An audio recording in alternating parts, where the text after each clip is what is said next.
बाबा कह रहे हैं बटोगे खटोगे कटोगे। हमारे देश का प्रधानमंत्री हिंदू, तो हमें काहे को डर। हमारे गृह मंत्री हिंदू, हमें किस बात का डर। हमारे यूपी का मुख्यमंत्री हिंदू, तो किस बात का डर आखिर। अभी आप मुझसे इतने सवाल पूछ रहे हैं, आप ये सब सवाल प्रधानमंत्री को क्यों नहीं पूछते हैं? वो आते नहीं मीडिया के साथ। हाँ, तो फिर तो वोट क्यों दे रहे हैं फिर आप लोग उनको? तो वोट तो जनता ही दे रही है ना। तो वही तो पूछ रही हूँ, क्यों वोट दे रहे हैं फिर? हिंदू, मुसलमान, कब्रिस्तान, शमशान घाट, मंगलसूत्र, हनुमान जी, इनको तब याद आएगा सब कुछ। देश को काटने की, बांटने की, ये क्या बात है? I think it's time that they need to go to jail. इस तरीके की हेट स्पीच बार बार देना, और वो भी प्राइम मिनिस्टर और मुख्यमंत्री जैसे पदों पर बैठे लोग, ये बिल्कुल शोभा नहीं देता है। नमस्कार, द जनता लाइव देख रहे हैं आप। मैं हूं आपके साथ नलिनी, और इस वक्त मैं मौजूद हूं दिल्ली के राजघाट पर, जहां से आज कांग्रेस पार्टी जो है दिल्ली न्याय यात्रा का आगाज करने जा रही है। तस्वीरें आप साफ देख सकते हैं कि कुछ ही देर में इस यात्रा का आगाज हो जाएगा। हरी झंडी दिखाई जा चुकी है। चलते चलते बातचीत करेंगे। राजकुमारी जी, आज इस यात्रा का आगाज हो रहा है, क्या कहना चाहेंगी आप? इस यात्रा से अब हमारी दिल्ली की पब्लिक चाह रही है कि कोई आए और हमारा दुख दर्द समझे। इस यात्रा से बहुत फर्क पड़ेगा। यात्रा से फर्क पड़ेगा? बहुत फर्क पड़ेगा, क्योंकि पब्लिक केजरीवाल से परेशान है कि जिन्होंने हमारे बच्चों को, युवा बच्चों को, पढ़े लिखे बच्चों को नशे में ढकेल दिए। एक पेटी के साथ एक पेटी दारू फ्री कर दिए, नशा फ्री कर दिए, गली गली के सामने दारू का ठेका खोल दिए, जुआ, सट्टा, स्मैक सब बढ़ गया। तो आज हमारे पढ़े लिखे बच्चे रोड पे आ गए हैं, गली गली में भटक रहे हैं, रोडों पे फाइल लेके भटक रहे हैं, और केजरीवाल जी के बस का कुछ नहीं है। सिर्फ झूठ पे झूठ बोल रहे हैं। आप लोग जोड़ने की बात कर रहे हैं, भारत जोड़ो निकला था, इस बार न्याय यात्रा निकली है, और दूसरी तरफ सीएम योगी कह रहे हैं कि बटोगे तो कटोगे। वो तो एक खौफ पैदा कर रहे हैं। बाबा आदित्यनाथ एक खौफ पैदा कर रहे हैं कि हमारे बस का नहीं है आपकी बेटी बचाना, हमारे बस का नहीं है आपकी माटी बचाना, हमारे बस का नहीं है आपकी रोटी बचाना।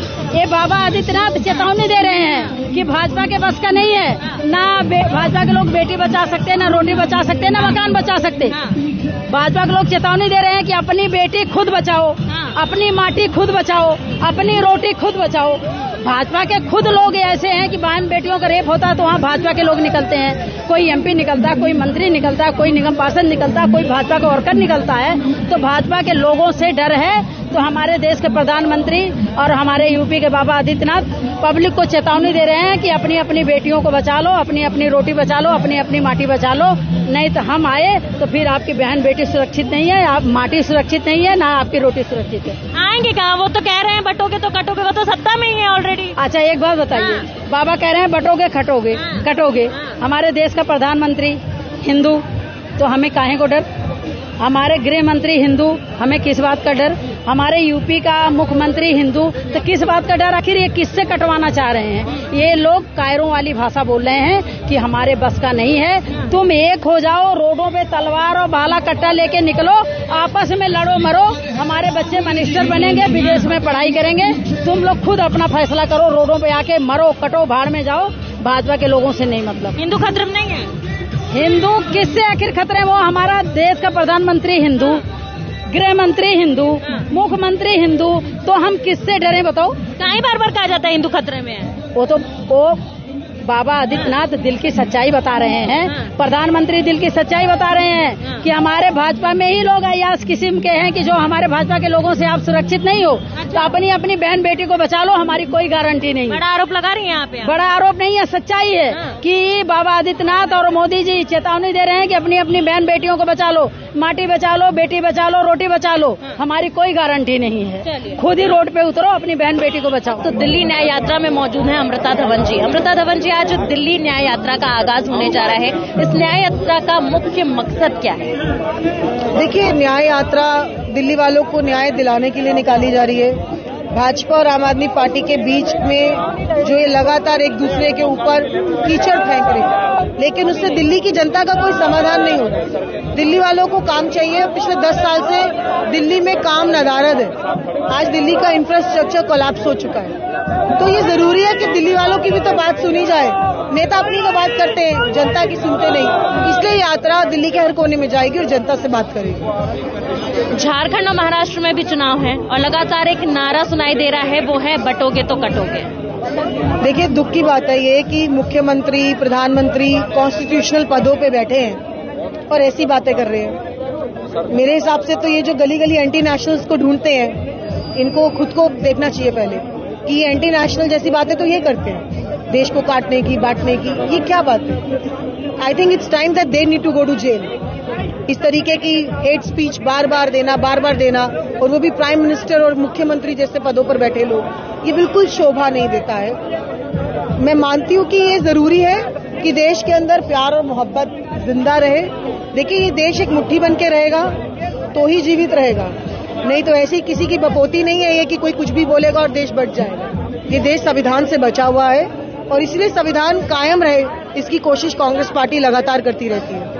आप लोग हमेशा संविधान को बचाने की बात करते हैं, भारतीय जनता पार्टी कहती है संविधान खतरे में कहाँ है जो आप लोग बचाने की बात करते हैं? देखिए, अगर खुद ही पीएम और सीएम ऐसी भाषा का उपयोग कर रहे हैं, खुद ही हेट स्पीच दे रहे हैं और खुद ही देश के अंदर एक नफरत का माहौल फैला रहे हैं, बीज बो रहे हैं, तो ऐसे में कॉन्स्टिट्यूशन ही तो है ना जो उसका हिसाब लेगा।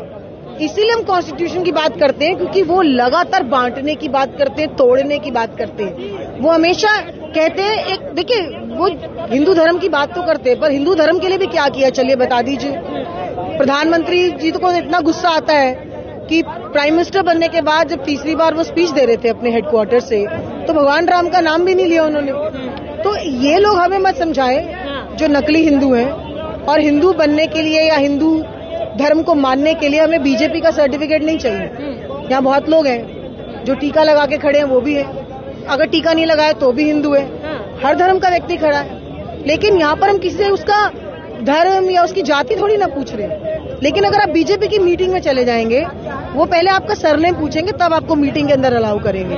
तो वो तो हिंदुओं के अंदर भी डिवाइड करते हैं, तो हमें ये ज्ञान उनसे तो चाहिए नहीं।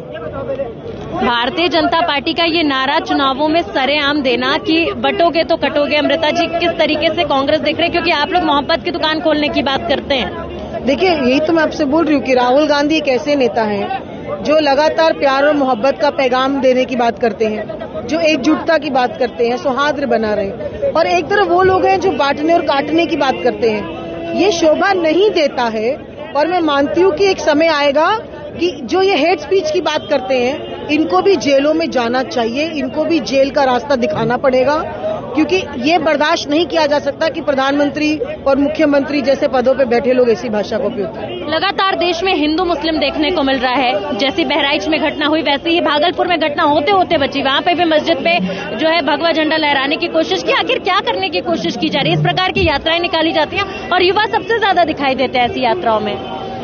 देखिए, आंखों में धूल झोंकना किसे कहते हैं कि सच्चाई कुछ और हो और आपको दिखाया कुछ और जाए। जब भी चुनाव होता है, ये सारे जितने भी आप धर्म से आधारित राइट्स देखते हो, ये चुनाव के वक्त ही क्यों आते हैं? तो ये डेफिनेटली मिसक्रिएंट्स और जो बीजेपी द्वारा एंटी सोशल एलिमेंट्स किसी जुलूस में डाल दिए जाते हैं, किसी जगह पे रोक दिए जाते हैं, फिर किसी ना किसी जरिए उसका उपवाद होता है, फिर दो लोगों में झगड़ा हो जाता है। बीजेपी द्वारा निश्चित रूप से बीजेपी करती है। तो everything that is happening in this country which is related to religion, और वहाँ जहाँ विवाद हो रहा है, वो विवाद बीजेपी द्वारा ही जना जाता है, क्योंकि वो स्क्रिप्ट करते हैं इलेक्शंस को। और जनता ये समझ गई है कि जब चुनाव आता है तभी झगड़े क्यों होते हैं। अभी चुनाव चला जाएगा, फिर तो झगड़ा नहीं होगा, फिर जब अगला चुनाव आएगा किसी और प्रदेश में, आपको तब दिखेगा हिंदू मुसलमान, कब्रिस्तान, शमशान घाट, मंगलसूत्र, हनुमान जी, इनको तब याद आएगा सब कुछ। आगे पीछे इनको कुछ याद नहीं आता है। तो ये I think public is very much aware कि अभी जानबूझ के होता है। लोगों में प्यार है, लेकिन ये उस प्यार को बर्दाश्त नहीं कर सकते और इनका एजेंडा खत्म हो जाता है, इसलिए ये फिर स्क्रिप्ट करते हैं कि कोई ना कोई विवाद हो। तो क्या करें मुसलमान आकर देश में? देखिए, वही तो बोल रही हूँ कि मुसलमान हो, हिंदू हो, कोई भी जाति हो, सबसे पहले हिंदुस्तानी है, बराबर का हक सबको मिलना चाहिए, इतना ही कहना चाहूंगे। दोयम दर्जे का नागरिक बताया जा रहा ना, कोई कह रहा है 1 मारे तो इनमें 100 मारो, यही कह रहा जमीन में गाड़ दो इनको। यही तो पॉलिटिक्स है ना, नहीं तो वोट कहाँ से मिलेंगे? यही तो पॉलिटिक्स है और इसी पॉलिटिक्स को हम बदलना चाहते हैं। आज मैं भी आपके बीच में खड़ी हूँ, मुझे कोई फर्क नहीं पड़ता कि मैं मुसलमान हूँ, आप हिंदू हो, कुछ भी, हम सबसे पहले हिंदुस्तानी हैं और हम सबको बराबर का हक मिलना चाहिए। पर जब प्रधानमंत्री ये बात कहते हैं तो कोई आम नेता तो है नहीं, प्रधानमंत्री की बात को हम इग्नोर भी नहीं कर सकते। जब वो कहते हैं घुसपैठियों से खतरा है, आपकी बेटी को उठा के ले जाएंगे। यही मैंने अभी पूछा कि